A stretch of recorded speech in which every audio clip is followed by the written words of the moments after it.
being this public figure on stage with people clapping, to the girl crying, knocking on someone's door with no home to get into, being abandoned with a baby. Jesus Christ! Can somebody link the full thing so I'm not just reading Twitter screenshots? Who is this about? Lauren Southern. Should we be sad for someone like Lauren Southern? Well, I admit that my sympathy is tapered a little bit because she spent years, like, militantly promoting this lifestyle to every woman she could, like, reach. Which, in fairness, wasn't very many because it was almost exclusively men who consumed her content because they wanted validation to the idea that women should be subservient housewives. But it's still them over. So, like, yeah, I don't know. Maybe we should be slightly more careful and introspective about the ideology that we're promoting. You know, very much like a I didn't think the leopards would eat my face kind of thing. That being said, you know, I don't know.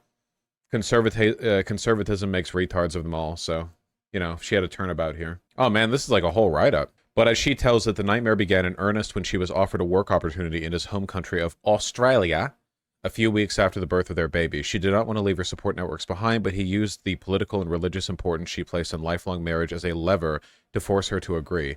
Whenever I wouldn't do something, he would say, I'm going to divorce you. So feeling she had no other option, she assented.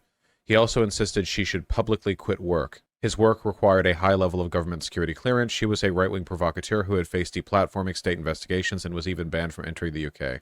Between the lockdown, claustrophobia, and her husband's behavior, she began to revise her initial willingness to leave public life. In part, she told me she hoped it would win back his love. He was so much kinder, sweeter, and more pursuant of me when I was this boss babe traveling the world. Dude, there are so many men like this. This is what a lot of men want. They want to find strong women and break them. That's what they like. They see a woman who has like a job or is a high earner or is confident, and they see that as a challenge because it would be like more rewarding to subjugate them.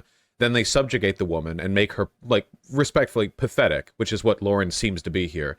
And then they're no longer interested in her because they no longer get any feeling of power over controlling them. Like, this happens all the time, you know? This is a pretty common media trope, too. The idea of, like, a cold-hearted ice queen boss babe who ends up melting for a guy, and she, like, quits her job, or she, like, becomes more of a family woman. And the whole, like, fantasy being played into is, like, let me bring her down to my level or below it, you know? This is boat Lauren, not theater blowjob Lauren. And it was a hand job, I think. It seemed like becoming a mother made him lose respect for me. It was shocking to me again because the traditional view preached the opposite, that men love you more when you stop working and become a wife and mother.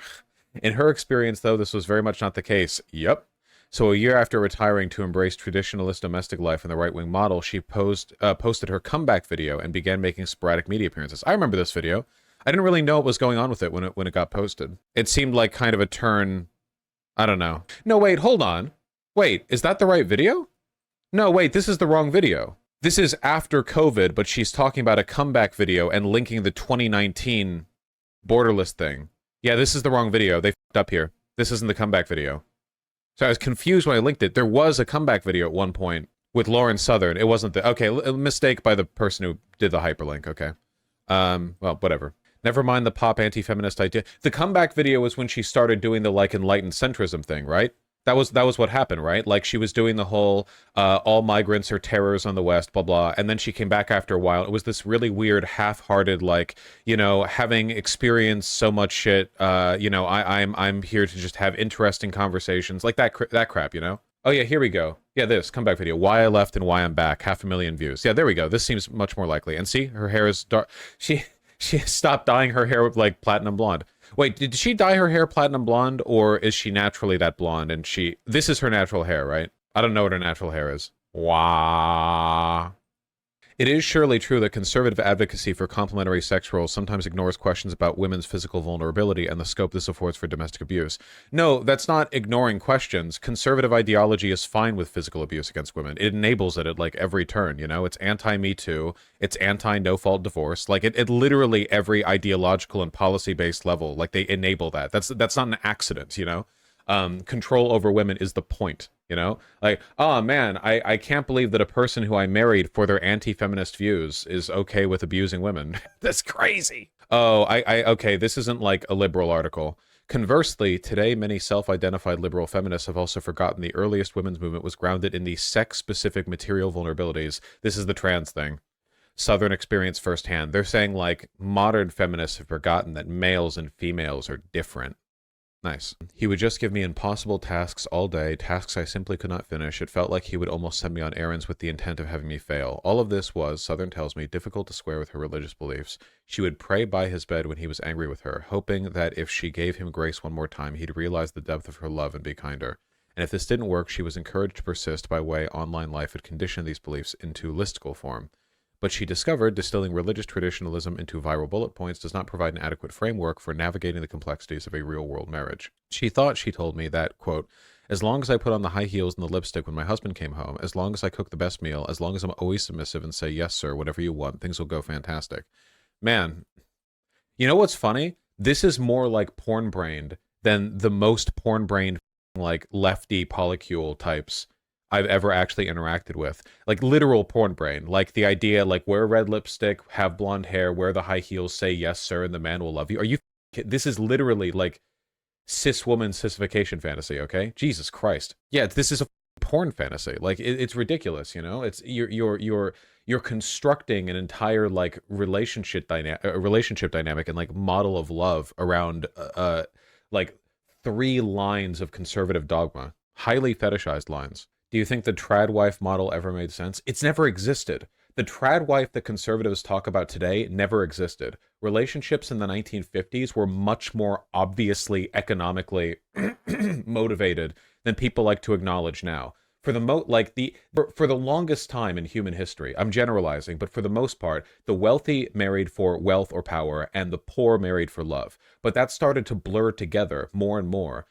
When the social dynamics of the pre-modern world kind of faded away, and you started to enter into an environment where you have to like make money or die. Like you literally don't there's no longer a community apparatus to keep people afloat. You have the nuclear family model, so people no longer live together with their families forever and ever, right? And even then, to a large extent, like women were married away for money reasons, like with dowries and stuff. I'm not denying that, but like I think that people massively underestimate how much marriages in the 50s were transactional.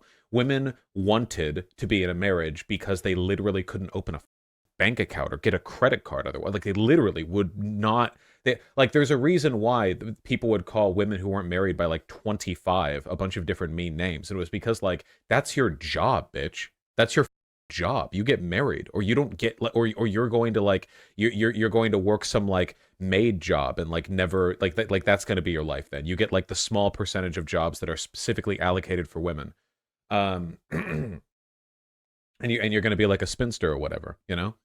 But people now idealize it as this like conservative like gooner fantasy where you have like a petite trad wife with a tight bubble butt who will, you know, let you spank her when she doesn't cook the meal right or whatever. It's like, fuck, come on. Like you're gooners. You're gooning right now. You're gooning right now. You know, this is a conservative porn fantasy that isn't really reflective of anything that ever actually happened on a systemic level, and you're gooning right now. You're gooning in front of me. It's disgusting. Again, there's nothing wrong with being in a monogamous heterosexual relationship if that's your thing, you know, if you must, I suppose. You know, Jesus, excuse me, if you're kinky like that. It seems to me, I tell her, that condensing millennia of religious belief in real-world domestic praxis into viral memes has produced right-wing gender ideology every bit as oversimplified, dematerialized, and radically disconnected from the complexities as the disembodied left-wing version. Yeah, okay, the person conducting this interview is cucked. The idea that, like, Lauren Southern's, what if I prayed my husband into not beating me, is like, equivalent to the left-wing, like, okay, yeah. Like, they're still doing the ideology that led to her abuse here. There's no reason to not be progressive. You know, there's progressivism and then there's being wrong. I reject the centrist line on this, you know. Well, both sides have their... No. Southern is careful to emphasize she knows many traditionalists and happy, loving, complementary marriages, but she says it's a fallen world, and her community includes many women whose husbands seem to have been drawn to listicle-style gender ideology precisely because of the power it offers over women. Now, the female brain is just very vulnerable to the listicle-style gender ideology. You know, that's how it is. Those guys want someone they feel like they can definitely control, who's never going to leave them, who they can do anything to. That's great. I love to go after guys purely on the basis of they want to control me. I won't ever leave them. They can do whatever they want to me. That's that's just phenomenal. Just really high IQ behavior here, you know? Jesus Christ. Like, can you imagine like thinking this and not understanding that you're like volunteering to be a sheep? for lions. Ridiculous. In the end, it wasn't Southern who broke the spell, but her husband. Around the time her son was toddling, 2 family deaths prompted her to arrange a home visit to Canada. Her husband threatened divorce if she went, and Southern tells me she had to sign an affidavit promising to return